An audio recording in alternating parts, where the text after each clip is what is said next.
Dear students, good morning everyone. Last క్లాస్లో మనం gravimetric analysis గురించి డిస్కస్ చేసుకుంటున్నాం. గ్రావిమెట్రిక్ అనాలిసిస్ అనేది కొన్ని స్టెప్స్లో జరుగుతుందని చెప్పుకున్నాం. ఆ స్టెప్స్ వచ్చేసి first one precipitation,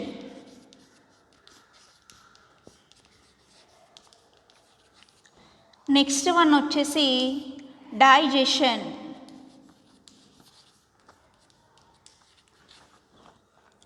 next one peptization,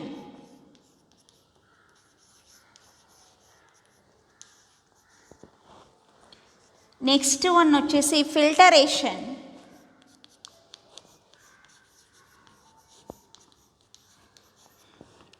next one washing of precipitation, washing of precipitate PPT. Next one, drying of precipitate.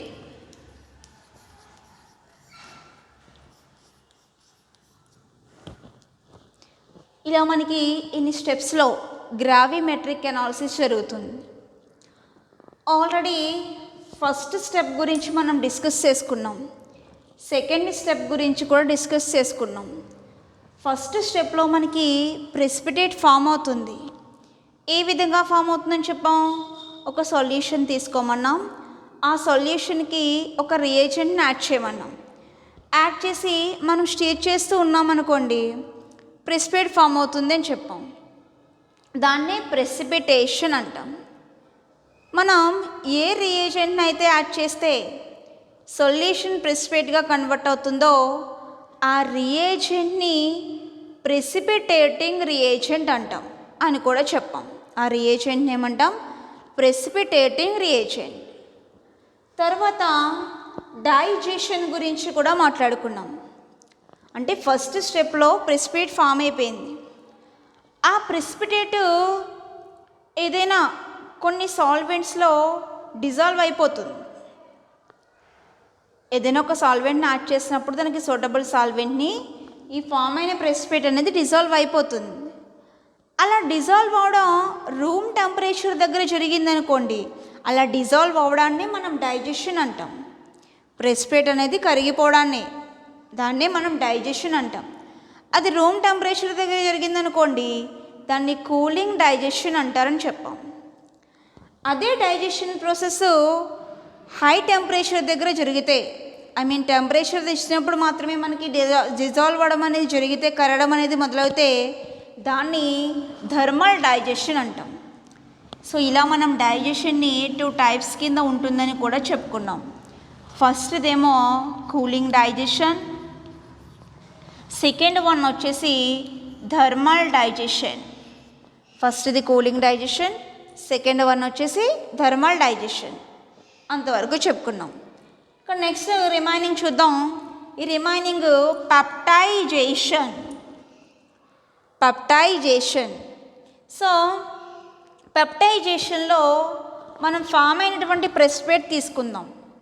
పెప్టైజేషన్లో మనం ఒక ప్రెసిపిటేట్ తీసుకోవాలి.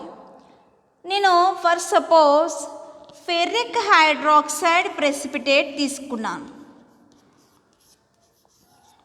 This is ferric hydroxide.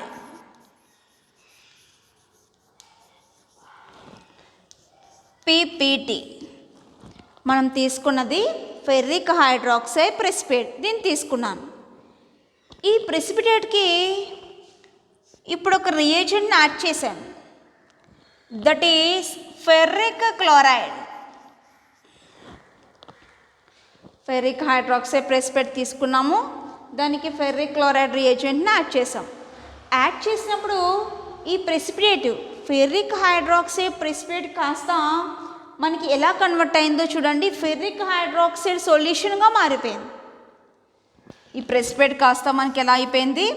Ferric hydroxide solution అయిపోయింది.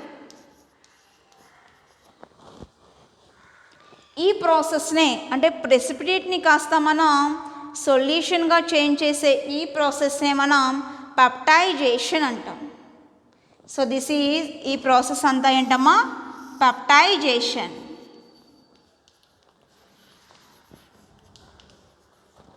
అంటే పెప్టైజేషన్ ప్రాసెస్లో మనం ప్రెసిపిటేట్స్ని ఎలా కన్వర్ట్ చేస్తాం, సొల్యూషన్స్గా కన్వర్ట్ చేస్తాం. ఇక్కడ సొల్యూషన్ అనేది వచ్చింది.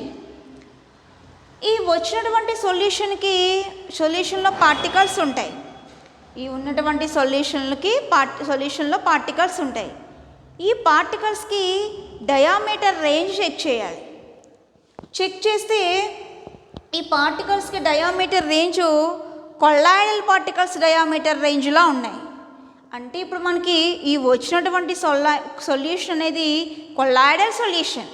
ఇది ఆర్డినరీ సొల్యూషన్ కాదు, కొల్లాయిడల్ సొల్యూషన్. ఎందుకు కొల్లాయిడల్ సొల్యూషన్ చెప్తున్నాం? ఈ సొల్యూషన్లో ఉన్నటువంటి పార్టికల్స్కి డయామీటర్ రేంజ్ ఎలా ఉంది? కొల్లాయిడల్ పార్టికల్స్ డయామీటర్ రేంజ్లో ఉంది, ఇంచుమించు అప్రాక్సిమేట్గా. సో అందుకే వచ్చినటువంటి సొల్యూషన్ని మనం దిట్ ఈజ్ కొల్లాయిడల్ సొల్యూషన్. దీన్నే సింపుల్గా కొల్లాయిడల్ సోల్ అని కూడా అంటాం. Colloidal sol. ఇది పెప్టైజేషన్లో జరుగుతుంది. అంటే పెప్టైజేషన్లో మనం ప్రెసిపిటేట్స్ని ఎలా కన్వర్ట్ చేస్తున్నాం? కొల్లాయిడల్ సొల్యూషన్గా కన్వర్ట్ చేస్తాం. సో ప్రెసిపిటేట్కి ఏదైనా ఒక రియేజెంట్ని యాడ్ చేసుకున్నప్పుడు అది సొల్యూషన్గా కన్వర్ట్ అయిపోయింది. ఈ సొల్యూషన్ ఇది ఆర్డినరీ సొల్యూషన్ కూడా కాదు, పైగా అలాంటి సొల్యూషన్ అది కొల్లాయిడల్ సొల్యూషన్. ఎందుకంటే ఆ సొల్యూషన్లో ఉన్నటువంటి particles range colloidal particles diameter రేంజ్లో ఉన్నాయి. అందుకే ఆ సొల్యూషన్ని మనం ఏమన్నాం? కొల్లాయిడల్ సొల్యూషన్ అన్నాం. Okay, next filtration. నెక్స్ట్ మనం చెప్పుకోవాల్సింది ఫిల్టరేషన్. ఇవి ఆల్రెడీ అయిపోయినాయి, ఇవి రెండు చెప్తున్నాం. ఫిల్టరేషన్ అంటే ప్రెసిపిటేట్ని ఫిల్టర్ చేయడం. ఫిల్టరేషన్ ప్రాసెస్లో మనం ఏం చేస్తాం? ప్రెసిపిటేట్ని ఫిల్టర్ చేస్తాం. సో ఫిల్టర్ చేయడానికి ఒక ఫనెల్ ఉండాలి. దాంట్లో మనం ఒక ఫిల్టర్ పేపర్ పెడతాం. ఫనెల్ తీసుకుంటాం, దాంట్లో ఫిల్టర్ పేపర్ పెట్టి ఈ ఫామ్ అయినటువంటి ప్రెసిపిటేట్ని దాంట్లో ఫిల్టర్ చేస్తాం. ఫిల్టర్ చేసినప్పుడు ఫిల్టర్ పేపర్లోకి ఏమో ప్రెసిపిటేట్ వచ్చేస్తుంది, మనం తీసుకున్న టెస్ట్ ట్యూబ్లోకి ఏమో సొల్యూషన్ వచ్చేస్తుంది. ఫిల్టరేషన్లో మనం ప్రెసిపిటేట్ని ఫిల్టర్ చేస్తాము, దట్ ఈస్ ఫిల్టరేషన్.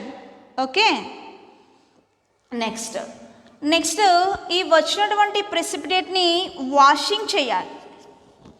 ఈ వచ్చినటువంటి ప్రెసిపిటేట్ని ఫిల్టర్ చేసేసాం, నెక్స్ట్ దాన్ని వాషింగ్ చేయాలి. ఏంటండి వాషింగ్ ఇంకెందుకు చేయడము అని? ఎందుకు వాషింగ్ చేయాలంటే మనకి ప్రెసిపిటేట్ ఫామ్ అయింది, కానీ ఇట్ ఈస్ నాట్ పర్ఫెక్ట్. అది ప్యూర్గా ఉండే ప్రెసిపిటేట్ కాదు. దాంట్లో ఇంకా ఇంప్యూరిటీస్ ఉన్నాయి. సో ఆ ఇంప్యూరిటీస్ కూడా మనకి రిమూవ్ అయిపోవాలి. టోటల్గా రిమూవ్ అయిపోవాలి.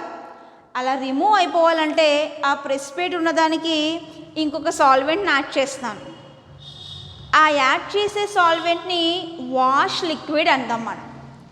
ఆ వాష్ చేసే లిక్విడ్ని ఏమంటారు? వాష్ లిక్విడ్ అంటాం. మనం ప్రెసిపిటేట్ని వాష్ చేయడానికి యూజ్ చేసే లిక్విడ్ అదే ఏంటమ్మా? Wash liquid. ఈ వాష్ లిక్విడ్ని యాడ్ చేస్తే ఆ ప్రెసిపిటేట్లో ఉన్న ఇంప్యూరిటీస్ రిమూవ్ అవుతాయి అన్నమాట. ఇలా ఏ లిక్విడ్ని అయితే మనం యూజ్ చేసి ప్రెసిపిటేట్లో ఉన్నటువంటి ఇంప్యూరిటీస్ని ఇంకా మినిమైజ్ చేయడానికి ట్రై చేస్తామో, అంటే మినిమైజ్ చేయడం తగ్గించడానికి ట్రై చేస్తామో, పోగొట్టడానికి ట్రై చేస్తామో, అలాంటి లిక్విడ్నే మనం వాష్ లిక్విడ్ అంటాం. ఈ ప్రాసెస్ అంతా వాషింగ్ ఆఫ్ ప్రెసిపిటేట్ అవుతుంది. వాషింగ్ ఆఫ్ ప్రెసిపిటేట్లో మనం ఏం చేస్తాం? ఉన్నటువంటి ప్రెసిపిటేట్లో ఇంకా ఇంప్యూరిటీస్ ఉంటాయి. ఆ ఇంప్యూరిటీస్ని వాష్ చేయడానికి ఒక లిక్విడ్ని కలుపుతాం. ఆ కలిపే లిక్విడ్నే వాష్ లిక్విడ్ అన్నాం. సో ఇంప్యూరిటీస్ ఇంకా కొంచెం మినిమైజ్ చేయొచ్చు, ఇంకా మనం తగ్గించుకోవచ్చు ఇలా చేయడం వల్ల. సో అందుకని ప్రాసెస్ చేస్తాం. అదే వాషింగ్ ఆఫ్ పీపీటీ అంటే వాషింగ్ ఆఫ్ ప్రెసిపిటేట్. ఇప్పుడు ప్రెసిపిటేట్ని వాష్ చేసేసాం.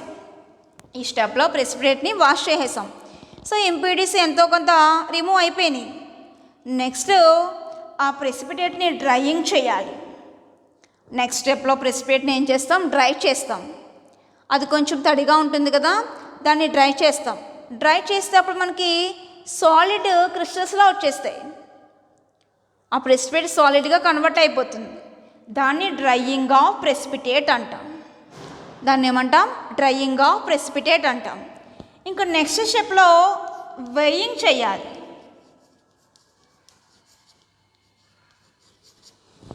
Weighing of precipitate. ఇంకా లాస్ట్గా మనం ఈ ప్రెసిపిటేట్ని ఏం చేస్తాం? డ్రై అయిపోయిన ప్రెసిపిటేట్ని తీసుకొని అనలిటికల్ బ్యాలెన్స్ని యూజ్ చేసుకొని వెయింగ్ చేస్తాం. ఈ స్టెప్స్ అన్నీ కూడా మనకి గ్రావిమెట్రిక్ అనాలిసిస్లో జరుగుతాయి. ఓకే, ఇక్కడితో మనకి 3 యూనిట్స్ కంప్లీట్ అయిపోయినాయి. ఫోర్త్ యూనిట్ క్రోమటోగ్రఫీ 1 అయింది, 5th యూనిట్ క్రోమటోగ్రఫీ 2 అయింది, తర్వాత ఫస్ట్ యూనిట్ క్వాంటిటేటివ్ అనాలిసిస్ కూడా కంప్లీట్ అయిపోయింది. 3 యూనిట్స్ కంప్లీట్ అయిపోయినాయి. ఇంకా నెక్స్ట్ యూనిట్ ఏంటో చూద్దాం. Okay,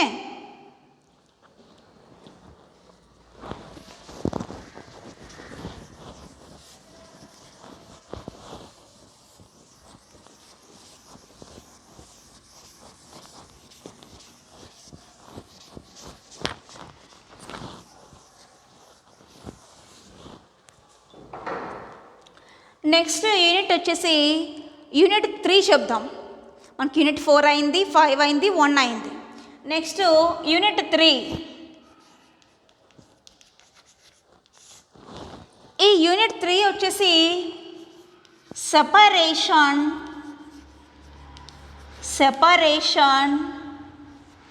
techniques.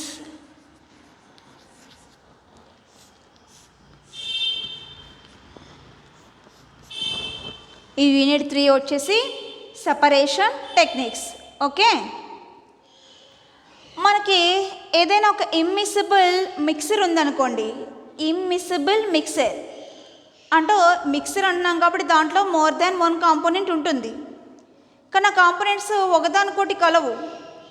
అలాంటి ఇమ్మిసిబుల్ మిక్సర్లో ఉండే కాంపోనెంట్స్ని మనం సెపరేషన్ చేయాలి. అలా సెపరేషన్ చేసే టెక్నిక్సే ఈ సెపరేషన్ టెక్నిక్స్ అన్నమాట. సో ఇలాంటి సెపరేషన్ టెక్నిక్స్ మనకి చాప్టర్లో ఒక 5 ఉంటాయి. ఈ టెక్నిక్స్ అన్నీ యూస్ చేసి మనం ఏదో ఒక ఏ టెక్నిక్ యూస్ చేసినా సరే ఈ కాంపోనెంట్స్ని సెపరేషన్ చేసేయచ్చు. సో ఆ టెక్నిక్స్ వచ్చేసి చాలా ఇంపార్టెంట్ టెక్నిక్స్ అమ్మ. ఇవి కూడా మీకు ఫర్దర్గా చాలా యూజ్ అవుతాయి. సో ఫస్ట్ టెక్నిక్ సెపరేషన్ టెక్నిక్స్లో ఫస్ట్ వన్ వచ్చేసి solvent extraction.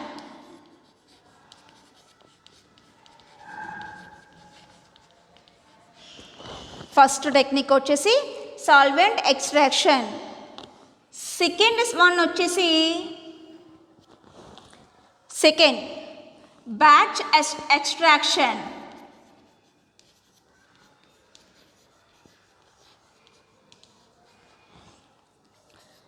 Third one continuous extraction.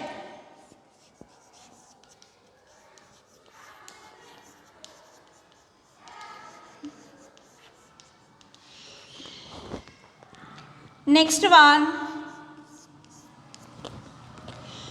Counter current extraction.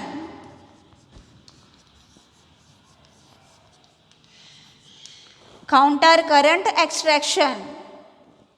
Next one వచ్చేసి last one ion exchange method.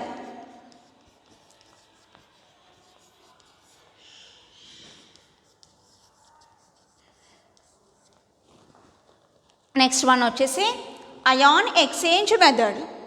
Okay, ఇది అయాన్ ఎక్స్చేంజ్ మెథడ్. ఇలా మనకి ఈ కాంపోనెంట్స్ని సెపరేషన్ చేసే టెక్నిక్స్ 5 ఉన్నాయి. That is solvent extraction, batch extraction, continuous extraction, counter current extraction, ion exchange method. ఇలా మనకి ఇన్ని టెక్నిక్స్ ఉండడం జరిగింది. వీటిలో ఏదో ఒక టెక్నిక్ మీకు ఎస్సేకి ఇస్తారు. చాలా చాలా ఇంపార్టెంట్ టాపిక్స్ అన్నమాట ఇవి. దీంట్లో మనకి సాల్వెంట్ ఎక్స్ట్రాక్షను, ఈ batch extraction, continuous extraction, counter current extraction, ion exchange method, వీటిలో ఏదో ఒకటి ఎస్సేకి వస్తుంది. క్రోమటోగ్రఫీస్ 4లో 2 ఎస్సేస్కి వస్తాయి. ఆ యూనిట్ 4th యూనిట్ నుంచి ఒకటి, 5th యూనిట్ నుంచి ఒకటి. అదేవిధంగా సెపరేషన్ టెక్నిక్స్ అన్నింటిలోంచి ఒకటి ఎస్సే వస్తుంది. ఓకేనా? ఇప్పుడు మనం ఈ టెక్నిక్స్ వన్ బై వన్ గురించి డిస్కస్ చేసుకుందాం. ఫస్ట్ టెక్నిక్ వచ్చేసి solvent extraction technique or solvent extraction method. దాని గురించి మాట్లాడదాం. ఓకే,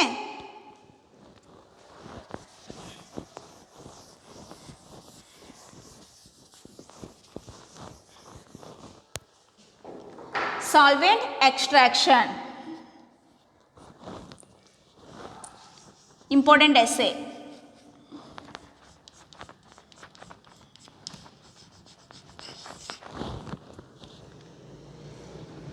సాల్వెంట్ ఎక్స్ట్రాక్షన్లో మనం ఏం చేస్తామో చూడండి. ఏదైనా ఒక మిక్సర్ తీసుకుందాం. ఫస్ట్ ఈ మిక్సర్లో అంటే మిక్సర్ ఆఫ్ సొల్యూషన్ తీసుకున్నాను. ఒక సొల్యూషన్ తీసుకున్నాను. నేను తీసుకున్నది ఒక సొల్యూషన్. ఈ సొల్యూషన్లో ఉండే కాంపోనెంట్స్ మనం ఏం చేయాలి? ఇప్పుడు సెపరేషన్ చేయాలి. సొల్యూషన్లో ఎన్ని కాంపోనెంట్స్ ఉంటే ఆ కాంపోనెంట్స్ని సెపరేషన్ చేయాలి. అలా సెపరేషన్ చేయడానికి మనం ఇక్కడ సాల్వెంట్ ఒకదాన్ని యూస్ చేసుకుంటున్నాం. సొల్యూషన్లో ఉండేటువంటి కాంపోనెంట్స్ని సెపరేషన్ చేయడానికి మనం ఈ ఎక్స్ట్రాక్షన్లో యూస్ చేసుకునేది సాల్వెంట్. అందుకే దీన్ని ఏమన్నారు? సాల్వెంట్ ఎక్స్ట్రాక్షన్ అని అందుకే అన్నాం. మనం సెపరేషన్ చేయడానికి ఒక సాల్వెంట్ని యూస్ చేసుకుంటున్నాం కాబట్టి దీన్ని ఏమన్నాం? సాల్వెంట్ ఎక్స్ట్రాక్షన్ అన్నాం. సో ఏదైనా ఒక సొల్యూషన్ తీసుకున్నాం అనుకోండి. ఇలా ఒక సొల్యూషన్ తీసుకున్నాను నేను. ఈ సొల్యూషన్లో 2 సాల్వెంట్స్ ఉన్నాయి. 1 సాల్వెంట్స్ 2 ఇలా 2 ఉన్నాయి. అంటే ఒక మిక్సర్ ఆఫ్ సొల్యూషన్ తీసుకున్నాను నేను. దాంట్లో 2 కాంపోనెంట్స్ ఉన్నాయి. లేకపోతే కాంపోనెంట్ 1 అనొచ్చు, కాంపోనెంట్ 2 అని కూడా అనొచ్చు. కాంపోనెంట్ 1, కాంపోనెంట్ 2 పోనీ అలా అందాం, మీకు ఇంకా క్లారిటీగా ఉంటుంది. మనం ఒక సొల్యూషన్ తీసుకున్నాము. దాంట్లో ఎన్ని కాంపోనెంట్స్ ఉన్నాయమ్మా? 2 కాంపోనెంట్స్ ఉన్నాయి. సో ఇలా ఒక సొల్యూషన్ తీసుకోండి. దీంట్లో ఎన్ని కాంపోనెంట్స్ ఉన్నాయి? కాంపౌండ్ 1 అండ్ కాంపౌండ్ 2 కాంపౌండ్స్ ఉన్నాయి. ఇప్పుడు ఈ రెండింటిని మనం సెపరేషన్ చేయాలి. సెపరేషన్ చేయడానికి మనం ఒక సాల్వెంట్ని యాడ్ చేస్తాం దీంట్లో. సో ఇలా ఒక సాల్వెంట్ని యాడ్ చేస్తాం. ఈ యాడ్ చేస్తున్నది సాల్వెంట్ కాబట్టి దీన్ని మనం ఏమన్నాం? సాల్వెంట్ ఎక్స్ట్రాక్షన్ అన్నాం. Solvent extraction. సాల్వెంట్ ఎక్స్ట్రాక్షన్లో మనం ఒక apparatus యూస్ చేస్తాం, ఒక పరికరం. సాల్వెంట్ ఎక్స్ట్రాక్షన్ చేయడం కోసం మనం యూస్ చేసే apparatus వచ్చేసి సెపరేటింగ్ ఫనెల్. సెపరేటింగ్ ఫనెల్ అనే ఒక apparatus మనం యూస్ చేసుకుంటాం. సాల్వెంట్ ఎక్స్ట్రాక్షన్ చేయడం కోసం మనం సెపరేటింగ్ ఫనెల్ అనే ఒక apparatus యూస్ చేస్తాం. అది ఎలా ఉంటుందో ఒకసారి చూడండి. అది ఎలా ఉంటుందో చూడండి.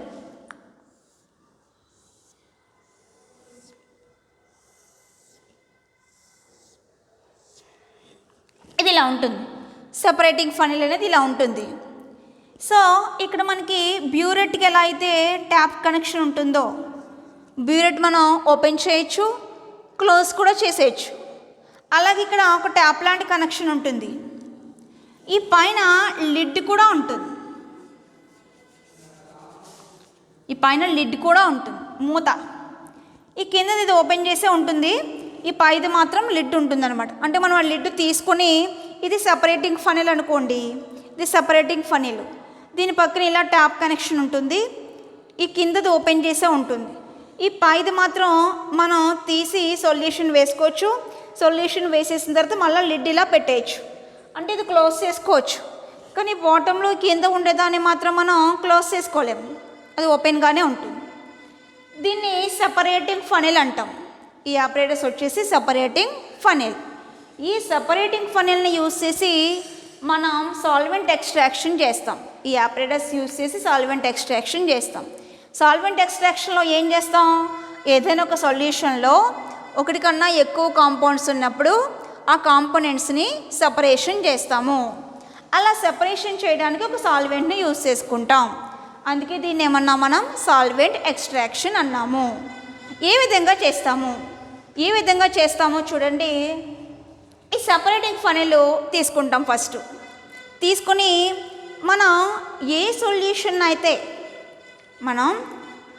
సొల్యూషన్లో ఉండే కాంపోనెంట్స్ని సపరేషన్ చేద్దాం అనుకుంటున్నామో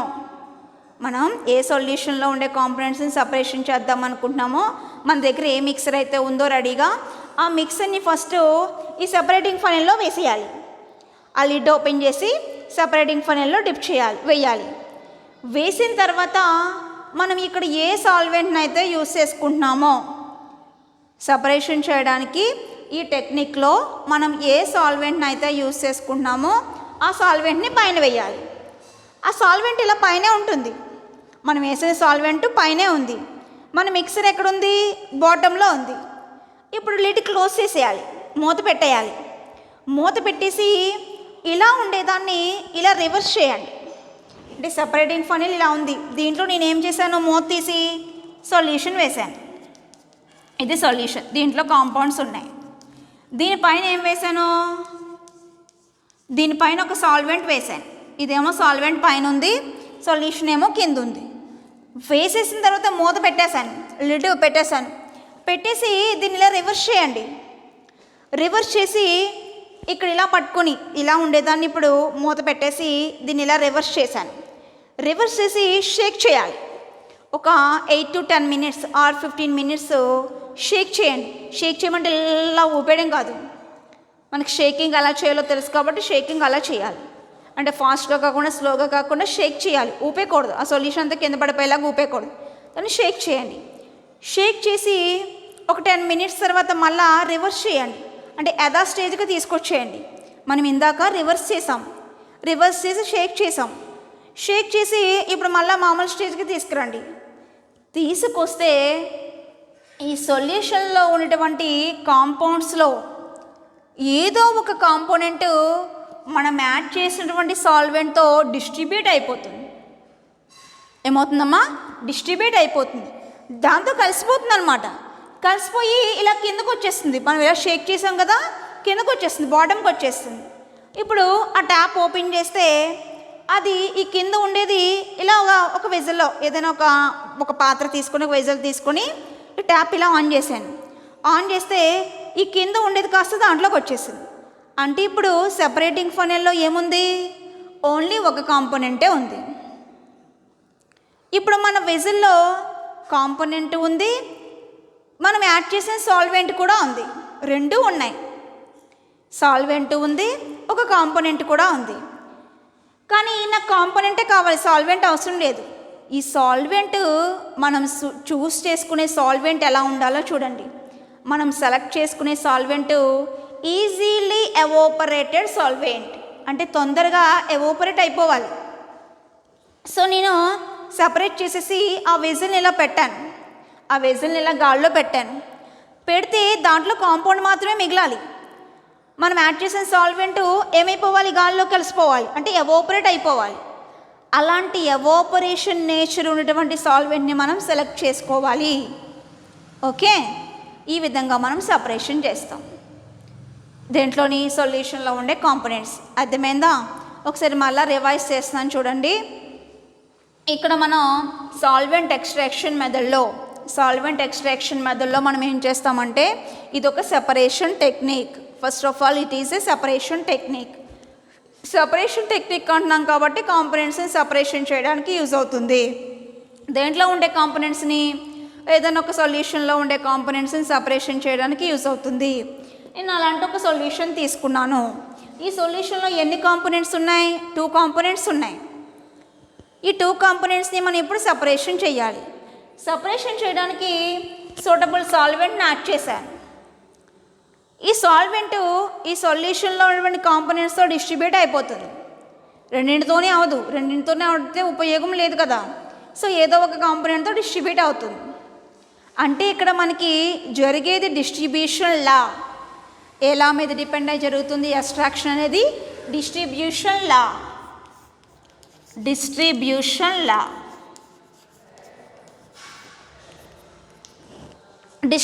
లా మీద డిపెండ్ అయి జరిగింది. ఇలా సెపరేషన్ చేయడానికి మనం ఇక్కడ యూజ్ చేసే ఆపరేటర్స్ వచ్చేసి సపరేటింగ్ ఫనెల్. ఇక్కడ మనం యూజ్ చేసే ఆపరేటర్స్ వచ్చేసి సపరేటింగ్ ఫనెల్. అది ఈ విధంగా ఉంటుంది. పైన ఏమో లిడ్ ఉంటుంది, కిందేమో ఓపెన్ అండ్ క్లోజ్ చేసుకోవడానికి ట్యాప్ కూడా ఉంటుంది. ఈ లిడ్ ఓపెన్ చేసి మనం ఫస్ట్ సొల్యూషన్ వేస్తాం. ఆ సొల్యూషను ఇక్కడ వరకు వచ్చేస్తుంది, ఇక్కడ వరకు వచ్చింది. తర్వాత దానిపైన ఏ సాల్వెంట్ అయితే మనం తీసుకుందాం అనుకుంటున్నామో సాల్వెంట్ని యాడ్ చేశాను. యాడ్ చేసి మూత పెట్టేశాను. మూత పెట్టేసి దాన్ని చూస్తూ అలా కూర్చోకూడదు, దాన్ని ఇలా రివర్స్ చేయాలి. మూత పెట్టేసాం కాబట్టి మూత ఇలా పట్టుకుని ఇలా రివర్స్ చేయండి. రివర్స్ చేసి ఒక 10 minutes షేక్ చేయండి. షేక్ చేస్తే డిస్ట్రిబ్యూషన్ జరుగుతుంది. అక్కడ మనం యాడ్ చేసే సాల్వెంట్తో ఈ సొల్యూషన్లో ఉండే కాంపోనెంట్స్ డిస్ట్రిబ్యూట్ అవుతాయి. ఏదో కాంపోనెంట్ డిస్ట్రిబ్యూట్ అయింది. డిస్ట్రిబ్యూట్ అయిపోయి ఇలా రివర్స్ చేసాం, మళ్ళీ దాన్ని యథా స్టేజ్కి తీసుకొచ్చేస్తే ఈ కింద ఒక లేయరు పైన ఒక లేయరు 2 layers ఫామ్ అయిపోతాయి. కింద ఒక లేయరు పైన ఒక లేయరు. ఈ కింద ఉండే లేయర్ నుంచి మన కాంపోనెంట్స్ సపరేట్ అయిపోతుంది అనమాట. సో ఈ ట్యాప్ ఓపెన్ చేస్తే ఆ లేయర్ అంతా ఇలా కిందకు వచ్చేస్తుంది. దాంట్లో మనకి ఇప్పుడు కాంపోనెంట్ ఉంది, మనం యాడ్ చేసిన సాల్వెంట్ కూడా ఉంది. ఆ సాల్వెంట్ అలా పెట్టేస్తాం అనుకోండి, ఎవాపరేట్ అయిపోతుంది. ఈ విధంగా మనం సెపరేషన్ అనేది చేస్తాం. ఒక ఎగ్జాంపుల్ చూద్దాం. ఈ సాల్వెంట్ ఎక్స్ట్రాక్షన్ మెథడ్కి ఒక ఎగ్జాంపుల్ చూద్దాం. సో ఎగ్జాంపుల్ వచ్చేసి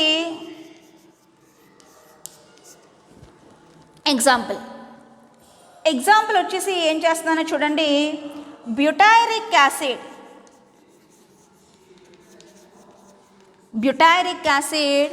అక్యూస్ సొల్యూషన్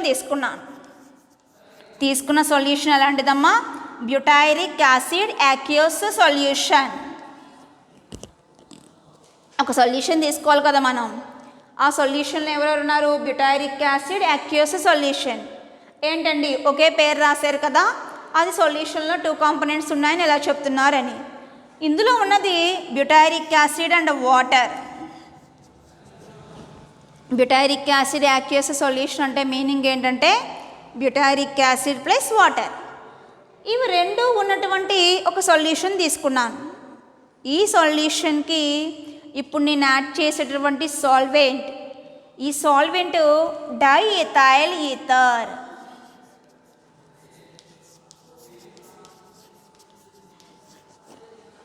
మనం యాడ్ చేసేటువంటి ఒక సాల్వెంట్ ఏంటమ్మా? డైఎథైల్ ఈథర్. ఓకే, ఈ సాల్వెంట్ ఇదే ఎందుకు యాడ్ చేస్తున్నారు మేడం గారు, మీకు ఇదే ఎందుకు వచ్చింది అని? ఎందుకంటే డైఎథైల్ ఈథర్కి ఎవాపరేషన్ అయ్యే నేచర్ ఉంది. అంటే అది ఎవాపరేట్ అయిపోగలదు. అలా మనం గాల్లో పెట్టేసి వదిలేసామనుకోండి, దాని అంతా ఎవాపరేట్ అయిపోతుంది. ఎంతున్నా సరే ఎవాపరేట్ అయిపోతుంది మూత తీసేసి ఉంచేస్తే. సో అందుకని నేను దాన్ని సెలెక్ట్ చేసుకున్నాను. తీసుకున్న సొల్యూషన్ వచ్చేసి బ్యూటైరిక్ యాసిడ్ అక్యూస్ సొల్యూషన్. దీంట్లోంచి మనం ఇప్పుడు దేన్ని బయటికి తీయాలి? బ్యూటైరిక్ యాసిడ్ అనే కాంపౌండ్ తీయాలి, సెపరేషన్ చేయాలి. సో అలా సెపరేషన్ చేయడానికి దీనికి మనం ఏం యాడ్ చేసుకున్నాం? డైఎథైల్ ఈథర్. సో సపరేటింగ్ ఫనెల్ తీసుకోండి. ఏం తీసుకోవాలి? సపరేటింగ్ ఫనెల్ తీసుకోవాలి. సో సపరేటింగ్ ఫనెల్ తీసుకున్నాను. ఈ సపరేటింగ్ ఫనెల్లోకి సొల్యూషన్ వేయాలి. ఎవరా సొల్యూషన్ ఇప్పుడు వేసేది? బ్యూటైరిక్ యాసిడ్ అక్యూస్ సొల్యూషన్. సో ఇది వచ్చేసి బ్యూటైరిక్ యాసిడ్ ప్లస్ వాటర్, ఇది రెండు ఉండే సొల్యూషన్.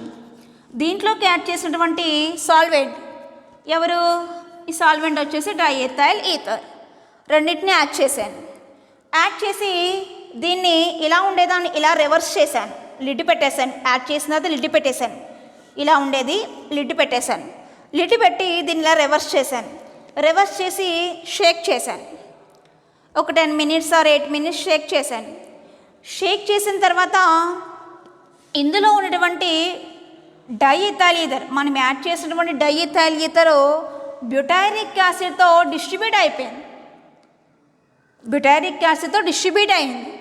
అంటే ఇప్పుడు డిస్ట్రిబ్యూట్ అయిపోయి బ్యూటైరిక్ యాసిడ్ డైఎథైల్ రెండు కలిపి ఎక్కడికి వచ్చేసాయి? ఇక్కడికి వచ్చేసాయి, ఈ అడుగుకి వచ్చేసాయి. ఇక్కడ ఉన్నదేంటి? బ్యూటైరిక్ యాసిడ్ ప్లస్ డైఎథైల్ ఈథర్ రెండు ఉన్నాయి. ఇప్పుడు ఈ రెండు ఉన్నాయి. షేక్ చేసిన తర్వాత దాన్ని మళ్ళీ యథా స్టేజ్కి ఇలా తీసుకొచ్చేసి ఓపెన్ చేసేసాను. ఓపెన్ చేసి అక్కడ ఒక వెజిల్ పెట్టామనుకోండి, ఒక పాత్ర ఏదోటి. ఇప్పుడు దాంట్లోకి ఏమొస్తుంది? బ్యూటారిక్ యాసిడ్ వస్తుంది, డైఈథైల్ ఈథర్ కూడా వస్తుంది, రెండు వస్తాయి. ఇంకో వాటర్ రాదు. సో ఇప్పుడు దాన్ని అలా పెట్టేస్తామనుకోండి, దాని నుంచి ఎవాపరేట్ అయిపోతుంది. దాన్ని అలాగా ఎయిర్లో పెట్టేస్తే డైఈథైల్ ఈథర్ ఎవాపరేట్ అయిపోయింది. ఇంకా మనకి మిగిలిందేంటి? Butyric acid. ఈ విధంగా మనం సాల్వెంట్ ఎక్స్ట్రాక్షన్ చేస్తాం, సాల్వెంట్ ఎక్స్ట్రాక్షన్. కానీ ఇక్కడ టెంపరేచర్ మాత్రం మస్ట్ అండ్ షుడ్ ఎలా ఉండాలంటే కాన్స్టెంట్గా ఉండాలి. టెంపరేచర్ మనం పెంచడం తగ్గించడం చేయకూడదు, టెంపరేచర్ కాన్స్టెంట్గా ఉండాలి ఈ సాల్వెంట్ ఎక్స్ట్రాక్షన్ మెథడ్లో. ఇక్కడ మనం జరిగింది ఏంటంటే డిస్ట్రిబ్యూషన్ లా ఒబే చేస్తూ మనం ఇక్కడ సాల్వెంట్ ఎక్స్ట్రాక్షన్ అనే ప్రాసెస్ చేసుకున్నాం. ఓకేనా? ఏం చేసామమ్మా? ఒక సెపరేటింగ్ ఫనెల్ తీసుకున్నాం, ఆ సెపరేటింగ్ ఫనెల్లోకి ఒక సొల్యూషన్ తీసుకున్నాం. ఆ సొల్యూషన్ ఎవరు? Butyric acid plus water solution. ఆ రెండు ఉండే సొల్యూషన్ తీసుకొని దాంట్లోకి డైఈథైల్ ఈథర్ యాడ్ చేసి లిడ్ పెట్టేశాను, మూత పెట్టేశాను. పెట్టేసి దాన్ని ఒకసారి ఇలా రివర్స్ చేసి ఫైనల్ని షేక్ చేసి మళ్ళీ ఒరిజినల్గా ఇలా పెట్టాను అనుకోండి. ఇలా షేక్ చేసిన తర్వాత చూస్తే మనకి 2 లేయర్స్ కింద సెపరేట్ అయిపోయి ఉంటాయి. ఈ బాటంలో ఉండే లేయర్లో మళ్ళీ ఎదర్ స్టేజ్కి ఇలా తీసుకొస్తే ఈ బాటంలో ఉండే లేయర్లో మనకి ఇప్పుడు ఉండేది బ్యూటారిక్ యాసిడ్, డైఈథైల్ ఈథర్. ఎందుకంటే డైఈథైల్ ఈథర్ ఈ సొల్యూషన్లో ఉండేటువంటి బ్యూటారిక్ యాసిడ్ని డిస్ట్రిబ్యూట్ చేసుకుంది, దాంతో డిస్ట్రిబ్యూట్ అయిపోయింది. సో రెండు ఉన్నాయి, వాటిని ఇప్పుడు సెపరేట్ చేసేసాను. ఒక ఫనెల్లో తీసేసుకున్నాను, ఒక వెజల్లో తీసుకుంటే ఆ వెజిల్ని అలా పెట్టేసామనుకోండి, దాని నుంచి ఎవరు బయటకు వెళ్ళిపోతారు? డైఈథైల్ ఈథర్ ఎవాపరేట్ అయిపోతుంది ఆటోమేటిక్గా దాని అంతా అదే. మనం ఏం పర్టికులర్గా దాన్ని సెపరేషన్ చేయక్కర్లేదు. సో ఇంకా మనకి మిగిలింది బ్యూటారిక్ యాసిడ్. ఇలా మనం ఒక సొల్యూషన్లో ఉండే కాంపోనెంట్ని ఏం చేస్తాం? సెపరేషన్ చేస్తాం. ఆ టెక్నిక్ ఏంటమ్మా? Solvent extraction method. ఎందుకంటే ఇక్కడ సాల్వెంట్ని తీసుకున్నాను కాబట్టి సాల్వెంట్ ఎక్స్ట్రాక్షన్ అన్నాం. ఇక్కడ మనకి ఫాలో అయింది డిస్ట్రిబ్యూషన్ లా. ఏ లాని ఒబే చేసుకొని చెప్పాం? ఈ మెథడు డిస్ట్రిబ్యూషన్ లా. ఆ లాని మనకి ఎక్స్ప్లెయిన్ చేసిన సైంటిస్టు నెర్నెస్ట్. అందుకే దాన్ని మనం నెర్నెస్ట్ డిస్ట్రిబ్యూషన్ లా అంటాం. ఆ లా ఏంటో చూద్దాం. ఓకే, ఇంతవరకు అర్థమైనట్టయినా solvent extraction method. Next Nernst distribution law గురించి మాట్లాడుకుందాం. ఎందుకంటే దీంట్లో మనకి జరిగేది డిస్ట్రిబ్యూషన్ లా కాబట్టి దాని గురించి డిస్కస్ చేద్దాం. Okay,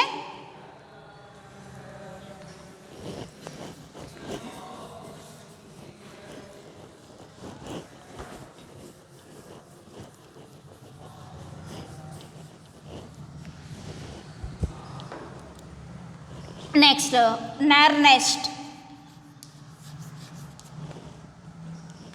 distribution. నెర్నెస్ట్ డిస్ట్రిబ్యూషన్ లా.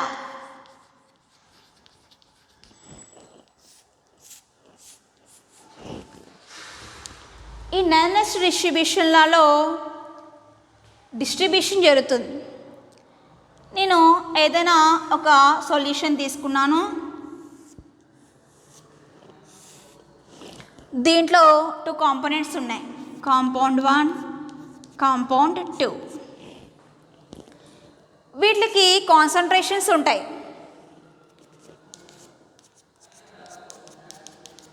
ఫస్ట్ కాంపౌండ్ కాన్సన్ట్రేషను C1 అనుకోండి, ఈ సెకండ్ కాంపౌండ్ కాన్సన్ట్రేషను C2 అనుకోండి. ఈ రేషియో డిస్ట్రిబ్యూట్ అయ్యే రేషియో, ఇప్పుడు మనం దీనికి ఒక ఏం యాడ్ చేస్తాం? సాల్వెంట్ ఏదో ఒక దాన్ని యాడ్ చేస్తాం. ఈ సాల్వెంట్ డిస్ట్రిబ్యూట్ అయ్యే రేషియో అనేది ఈ కాన్సన్ట్రేషన్స్ రేషియోకి ఈక్వల్ అయిపోతుంది, అంటే కాన్స్టెంట్గా అవుతుంది. K = C1/C2 అవుతుంది. ఇక్కడ K అంటే ఎవరు? మనం యాడ్ చేసినటువంటి సాల్వెంట్కి ఉన్నటువంటి కాన్స్టెంట్. దీన్నే మనం పార్టిషన్ కోఎఫిషియంట్ అంటాం. ఈ Kని ఏమంటారు? Partition coefficient. సో ఇదే నెర్నెస్ట్ డిస్ట్రిబ్యూషన్ లా. ఇది ఎలా అమ్మా? నెర్నెస్ట్ డిస్ట్రిబ్యూషన్ లా. అంటే ఈ కాన్సన్ట్రేషన్స్ రేషియో అనేది ఒక కాన్స్టెంట్కి ఈక్వల్ అయిపోతుంది. దాన్ని ఏమంటారు? నెర్నెస్ట్ డిస్ట్రిబ్యూషన్ లా అంటారు. ఈ నెర్నెస్ట్ డిస్ట్రిబ్యూషన్ లా కొన్ని లిమిటేషన్స్ ఉన్నాయి దీనికి. అంటే ఇది ఆల్ కండిషన్స్లోని అప్లికబుల్ కాదు ఈ లా అనేది. నెన్నెస్ట్ డిస్ట్రిబ్యూషన్ లా అనేది ఆల్ కండిషన్స్లోని అప్లికబుల్ కాదు. అంటే డిస్ట్రిబ్యూషన్ అలా జరగదు. ఎప్పుడంటే జరుగుతుంది లిమిటేషన్స్ ఏంటంటే ఇక్కడ టెంపరేచర్ మస్ట్ అండ్ షుడ్ కాన్స్టెంట్గా ఉండాలి. అంటే కాన్స్టెంట్ టెంపరేచర్ కంపల్సరీ ఎలా ఉండాలి? కాన్స్టెంట్గానే ఉండాలి. టెంపరేచర్ ఎప్పుడు ఎలా ఉండాలమ్మా? కాన్స్టెంట్గా ఉండాలి. తర్వాత మనం తీసుకున్న సొల్యూషను డైల్యూట్ సొల్యూషన్స్ అయ్యే ఉండాలి. కాన్స్టెంట్ టెంపరేచర్ అయి ఉండాలి. కాన్స్టెంట్ టెంపరేచర్ దగ్గర సొల్యూషన్ ఉండాలి. తర్వాత డైల్యూట్ సొల్యూషన్ అయి ఉండాలి. తర్వాత మనం తీసుకున్న సొల్యూషన్లోని 2 కాంపౌండ్స్ ఒకే విధంగా డిస్ట్రిబ్యూట్ అయ్యేలా ఉండకూడదు. ఒకే విధంగా డిస్ట్రిబ్యూట్ అయిందనుకోండి, సేమ్ డిస్ట్రిబ్యూట్ అనేది రెండిట్లో ఒకేలా జరుగుతుంది అనుకోండి, అసలు ఈ లాయే ఉండదు.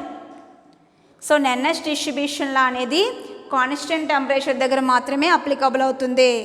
అండ్ నెక్స్ట్ థింగ్ డైల్యూషన్ సొల్యూషన్స్కి మాత్రమే అప్లికబుల్ అవుతుంది. ఈ లాని మనకి ఎక్స్ప్లెయిన్ చేసింది నెన్నెస్ట్. సో అందుకే దీన్ని మనం ఏమన్నాం? నెన్నెస్ట్ డిస్ట్రిబ్యూషన్ లా అన్నాం. ఈ నెన్నెస్ట్ డిస్ట్రిబ్యూషన్ లాని బట్టి మనకి సాల్వెంట్ ఎక్స్ట్రాక్షన్ అనేది జరుగుతుంది. సో ఆ సాల్వెంట్ ఎక్స్ట్రాక్షన్లో మనం సెపరేషన్ అనేది చేయడం జరుగుతుంది. దేన్ని బట్టి? డిస్ట్రిబ్యూషన్ లాని బట్టి. అక్కడ జరిగింది డిస్ట్రిబ్యూషనే కదా, ఇది సాల్వెంట్ ఎక్స్ట్రాక్షన్. నెక్స్ట్ ఈ సాల్వెంట్ ఎక్స్ట్రాక్షన్ని కొన్ని ఫ్యాక్టర్స్ ఇన్ఫ్లుయెన్స్ చేస్తున్నాయి. సాల్వెంట్ ఎక్స్ట్రాక్షన్ మెథడ్ జరుగుతుంది, అంతవరకు బాగానే ఉంది. దాన్ని ఇన్ఫ్లుయెన్స్ చేసే ఫ్యాక్టర్స్ ఏంటి, ఏ ఫ్యాక్టర్స్ దీన్ని ఇన్ఫ్లుయెన్స్ చేస్తున్నాయి అనే విషయం చూద్దాం. Okay,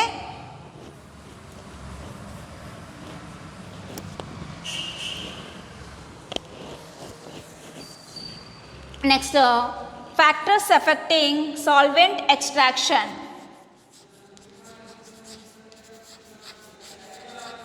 factors effecting solvent extraction.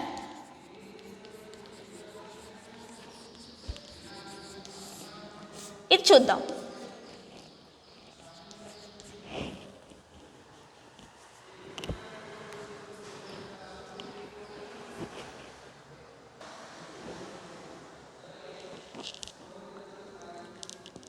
Solvent extraction mainly మనకి 3 ఫ్యాక్టర్స్ మీద డిపెండ్ అయి జరుగుతుంది. ఫస్ట్ వన్ వచ్చేసి nature of solvent.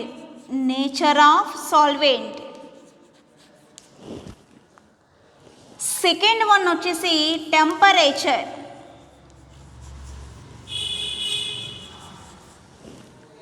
And next one వచ్చేసి థర్డ్ వన్ వచ్చేసి concentration.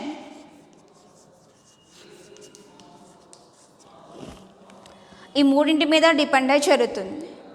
So nature of solvent nature మీద డిపెండ్ అవుతుంది. ఏంటండి నేచర్ అంటే మనం సాల్వెంట్ పోలార్ నాన్ పోలార్ రెండూ ఉంటాయి. మనం తీసుకునే సాల్వెంట్ పోలార్ అయిందా నాన్ పోలార్ అయిందా దాని మీద డిపెండ్ అయ్యి డిస్ట్రిబ్యూషన్ అనేది జరుగుతుంది. ఫర్ సపోజ్ సొల్యూషన్లో కనుక మనకి నాన్ పోలార్ లేకపోతే రెండు నాన్ పోలార్ రెండు పోలార్ అయినాయి అనుకోండి, ఒకటి నాన్ పోలార్ ఒకటి పోలార్ అయింది అనుకోండి ఫర్ ఎగ్జాంపుల్. ఇప్పుడు మనం తీసుకున్న సాల్వెంట్ పోలార్. సో పోలార్ దేంట్లో సాల్యుబుల్ అవుతుంది? పోలార్లో అవుతుంది. అంటే తీసుకున్నది సాల్వెంట్ పోలార్ కాబట్టి మన సొల్యూషన్లో ఉండే పోలార్ కాంపోనెంట్తో ఈజీగా డిస్ట్రిబ్యూట్ అయిపోతుంది. అది ఇది నాన్ పోలార్ అయిందనుకోండి, నాన్ పోలార్తో డిస్ట్రిబ్యూట్ అవుతుంది. అంటే నేచర్ ఆఫ్ సాల్వెంట్ మీద డిస్ట్రిబ్యూషన్ అనేది డిపెండ్ అవుతుంది. అంటే ఆటోమేటిక్గా సాల్వెంట్ ఎక్స్ట్రాక్షన్ మీద కూడా డిపెండ్ అవుతుంది. ఎఫెక్ట్ చేస్తుంది, దాన్ని కూడా ఎఫెక్ట్ చేస్తుంది అన్నమాట. ఇంకా నెక్స్ట్ వచ్చేసి సెకండ్ వన్ వచ్చేసి టెంపరేచర్. సో ఇప్పుడు నార్మల్ టెంపరేచర్ దగ్గర ఎక్స్ట్రాక్షన్ చేసామనుకోండి, మనకి డిస్ట్రిబ్యూషన్ అనేది స్లోగా జరుగుతుంది. నార్మల్ టెంపరేచర్ దగ్గర జరిగితే కొంచెం స్లోగా జరుగుతుంది అనుకుందాం. అదే టెంపరేచర్ని మనం ఇంక్రీజ్ చేసామనుకోండి, టెంపరేచర్ని రైస్ చేసినప్పుడు డిస్ట్రిబ్యూషన్ అనేది స్పీడ్ అవుతుంది, కొంచెం స్పీడ్గా జరుగుతుంది. అంటే టెంపరేచర్ మీద కూడా కంపల్సరీ మనకి ఈ సాల్వెంట్ ఎక్స్ట్రాక్షన్ అనేది డిపెండ్ అవుతుంది.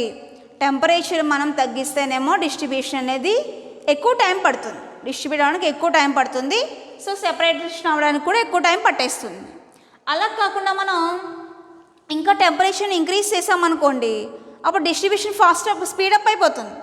స్పీడప్ అయిపోతే ఆటోమేటిక్గా ఎక్స్ట్రాక్షన్ అనేది ఈజీగా జరుగుతుంది, డిస్ట్రిబ్యూషన్ అనేది త్వరగా జరుగుతుంది అన్నమాట.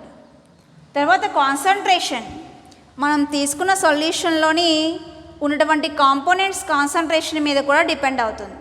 కొన్ని హైలీ కాన్సన్ట్రేటెడ్ కాంపోనెంట్స్ ఉంటాయి, కొన్ని లో కాన్సన్ట్రేషన్ ఉండే కాంపౌండ్స్ ఉంటాయి.